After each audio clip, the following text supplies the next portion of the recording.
नमस्कार पेंशनर्स मित्रों, तमाम खबरचियों ने इस समय ऐसा माहौल बना रखा है कि पे कमीशन के डिक्लेरेशन के बाद, टीओआर की घोषणा के बाद तरह तरह की खबरें चलाई जा रही हैं। इतनी पेमेंट बढ़ जाएगी, डीए मर्ज हो जाएगा, वगैरह वगैरह। फिटमेंट फैक्टर 2.86 से 3.57 के बीच में हो जाएगा। कुछ लोग तो और कमाल कर रहे हैं। तो देखिए, अभी वेतन आयोग का विधिवत गठन हो गया है, टर्म्स ऑफ रेफरेंस घोषित हो गया है, और अब जब तक कोई विधिवत बैठक नहीं होगी नेताओं के साथ, तब तक खबर बाहर तो नहीं आएंगी। पे कमीशन की जो चेयरपर्सन मैडम है, वो कोई प्रेस कॉन्फ्रेंस फटाफट नहीं करने वाली कि हम ऐसा कर देंगे वो वैसा कर देंगे। कोई खबर अभी नहीं है।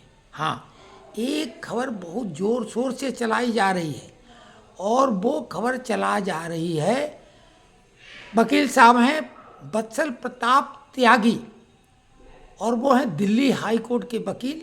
ऐसा उस मैसेज, उस संदेश के द्वारा पता लगता है। और वो खबर क्या है कि केस संख्या 8222/2024 के अनुसार जो कम्यूटेशन अवधि है वो 15 साल से घट के सुप्रीम कोर्ट ने 10 वर्ष 8 महीने कर दी है, यानी कुल जमा 128 महीने। तो अब 180 महीने से घटा के 128 महीने की ये खबर तो बहुत ही कमाल की है। कल दिन में कई मित्रों ने फ़ोन किया, हमने उनको बता दिया। आज भी सवेरे से कई लोग फ़ोन कर रहे हैं, क्योंकि उन्हें भरोसा है कि अगर ऐसी कोई खबर होगी तो हमें मालूम होगी, और अगर हमने बता दिया तो एकदम सही है। देखो, कोई भी बताए इस टाइप की खबर, मान लिया हम भी कोई बढ़ा चढ़ा के खबर बता दें तो वो सच नहीं हो जाएगी, उसको आप स्वतः कंफर्म करें। लेकिन हाँ, हमारी पूरी कोशिश होती है कि हमसे कोई चूक न हो कहने, बताने में, समझाने में। तो इसीलिए हमारे चैनल की स्थिति क्या है कि हमने अपने भरोसे को बरकरार रखा है। उसके चक्कर में सब्सक्राइबर या व्यूअर की हमने परवाह नहीं की, क्योंकि हम कमाई करने वाला चैनल लेके आपके सामने नहीं आए हैं। हम अपने मन की बात रखते हैं, और आपके मन में जो सवाल कुल बुलाते हैं उनका उत्तर देते हैं। चूँकि पेंशनर लोग ज़्यादा जुड़ गए हैं, तो पेंशनरों संबंधी और लगे हाथ कर्मचारियों संबंधी बात बताते हैं, क्योंकि पे कमीशन तो दोनों के लिए है। बीच में तो खबर ये भी चलाई गई थी कि ये पे कमीशन पेंशनरों के लिए नहीं होगा।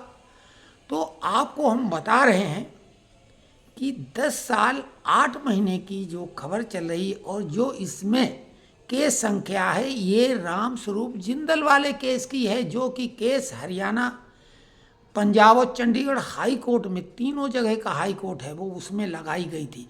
और सबसे पहली याचिका यही थी, किसकी? कम्यूटेशन अवधि को कम करने के लिए।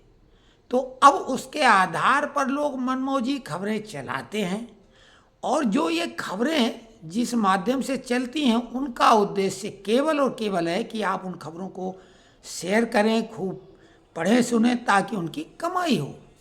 क्योंकि सोशल मीडिया के प्लेटफॉर्म ज़्यादातर जो ज्ञान बांटते हैं वो अपने को धन अर्जन के लिए, और बाकी लोग मनोरंजन में बिना सोचे समझे कुछ भी तथ्यों को चेक किए आगे बढ़ाते हैं। धड़ल्ले से ज्ञान खूब वितरित हो रहा है, फ्री का ज्ञान है, बांटे जा रहे हैं। तो आपको फिर से बार बार बता दें कि ये, हालांकि कोई चीज़ कहना नहीं चाहिए कि असंभव होती, लेकिन ये असंभव है। कारण समझ लो, एक तो 10 साल 8 महीने जैसी बात हो ही नहीं सकती। जब भी कभी कुछ अगर होगा, बड़ा भी आदेश, तो वो 10 साल भले हो जाए, 11 साल हो जाए, 12 साल हो जाए, 13 साल हो जाए, लेकिन ये फुटकर में नहीं होने वाला, नंबर 1। नंबर 2, जो हमारे श्रमिक नेता हैं, बड्डे वाले, यानी सबसे बड़े वाले, हमारी जबलपुरिया लैंग्वेज में बड्डे वाले, तो वो हैं शिव गोपाल मिश्रा जी, श्री शिव गोपाल मिश्रा रेलवे के, और standing committee national council JCM के वो सचिव हैं। तो वो लोग ही डिमांड कर चुके हैं, और जो ऑर्डिनेंस फैक्ट्री के सबसे बड़े नेता हैं श्री सी शिव कुमार जी, उन्होंने भी डिमांड की है। पार्लियामेंट में भी प्रश्न उठाया गया, यानी मांग की गई 12 साल के लिए 12 साल का कम्यूटेशन पीरियड कर दिया जाए, ये तो मांग है। अब ऐसा क्या संभव है कि जो मांगो उससे ज़्यादा कोई दे दे? सरकार तो ऐसा नहीं करने वाली। अरे भाई, जो मांग होगी उसमें कटौती होने की संभावना रहती है, लेकिन उससे बढ़ा के देना तो संभव नहीं है। हाँ, कोर्ट फैसला कर दे तो, लेकिन कोर्ट ने तो नकार दिया था। अब सुप्रीम कोर्ट उसमें ऐसा आदेश कैसे कर देगी, जबकि अब पे कमीशन घोषित हो गया है, और ये पे कमीशन के अंतर्गत ही डिसाइड होगा, क्योंकि जेसीएम मीटिंग में यही कहा था। जो सरकार की तरफ से कैबिनेट सेक्रेटरी ने यही कहा स्टाफ साइड को कि 8वें पे कमीशन में डिसाइड होगा, आप फ्रेश प्रपोजल उनको देना। तो अब वो बात आ गई है, 1 जनवरी 2026 से पे कमीशन लागू हो जाएगा। उसमें भी संभवतः शब्द जोड़ा गया है, लेकिन उसे पक्का मान लो, संभवतः हटा दो। घोषणा जो है, यानी रिपोर्ट सबमिट होगी अप्रैल 2027 के इर्द गिर्द, 1-2 महीने आगे पीछे, लेकिन लागू जनवरी 2026 से होगा।